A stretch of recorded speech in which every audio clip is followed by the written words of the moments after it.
Vendors manage their processes differently.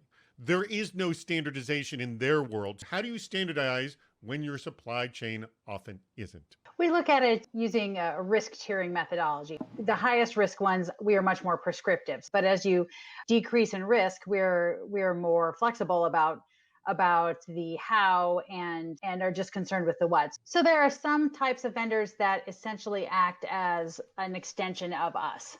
We regard them as very high risk, and we are very prescriptive in how they meet our policies. So their security program needs to not only meet the requirements of our program, but they need to be very similar to our program. Each company's risk appetite and associated policies and so forth is their own. So you can't, as a provider of services to other companies, just assume that your view of the risk is the same as it is for the customers that you're servicing. But I want to go to one of the questions that Chase Pettit just asked here. He's with Wikimedia Foundation. Do you ask for right to audit in customer contracts? And does anyone give you pushback? Absolutely, they push back.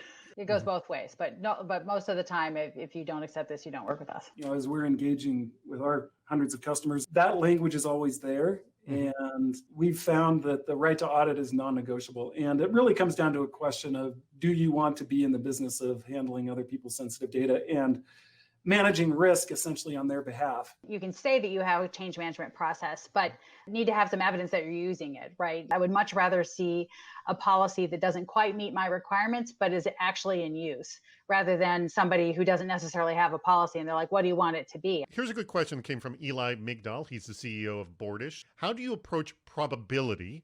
Who determines what the probability is? I guess is it you, or is it third party, or together? I mean, how does that get determined?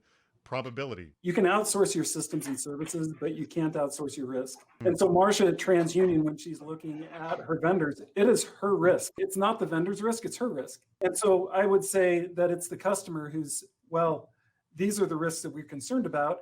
And then in that vendor review and earlier stage, the vendor selection process, are you managing that risk well? When we're talking about information security risk, that is very much determined by my team and the information security organization, how likely something is to happen. We use that to apply against the impact and, arrive at a risk. If it's not information security risk, I probably, engage one of the other risk domain owners. Quick question from Chase Pettit again from Wikimedia Foundation. Do you find most vendors have CISOs? And if so, are they your preferred point of contact, or is there someone else that's the preferred point of contact? I think most of the companies that I'm aware of have a CISO or a main security person. And if you're dealing with a small company, and maybe a director of security or something like that, but they have somebody. And that's one of the things that we asked. Do you have a person who's dedicated to information security? That is definitely our main point of contact. We're ready to play our game, everybody. Hire someone off the dark web to assess how secure your vendors are.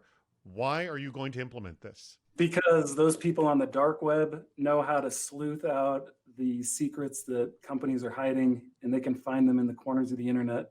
I think it's the diversity in thought. They're gonna approach it in a way that's different than how we would approach it. Take over all security from your suppliers and run it for them. Why does TransUnion want to do that? So that we can ensure our data is secure. I'm assuming you're going to have to hire a lot more staff to be able to pull something like this off.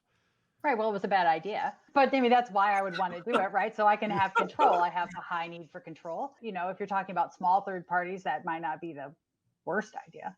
Because then you don't have to do any third-party risk management at all.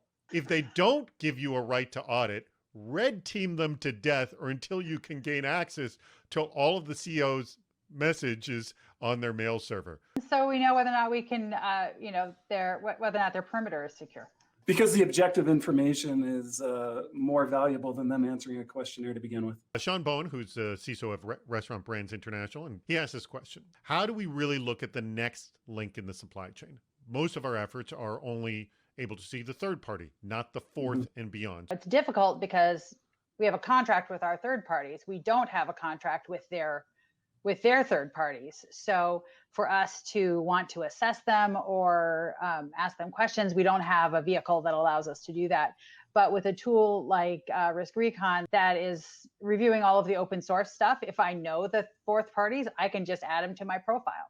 Here's a good question that came also from Chase again. Have you at RiskRecon gotten feedback from your vendors? Have you gotten feedback from your vendors with high risk scores and how did they handle it? Working with RiskRecon, it enables us to get a score individually, but the part that's super useful is the being able to aggregate our risk across a specific portfolio. That's an amazing thing that's difficult for us to do individually, but with a tool like RiskRecon, that becomes possible to us. We started out and we built some really great capabilities and technology, but our customers have taken it far beyond our own imaginations, and innovation would have taken it internally.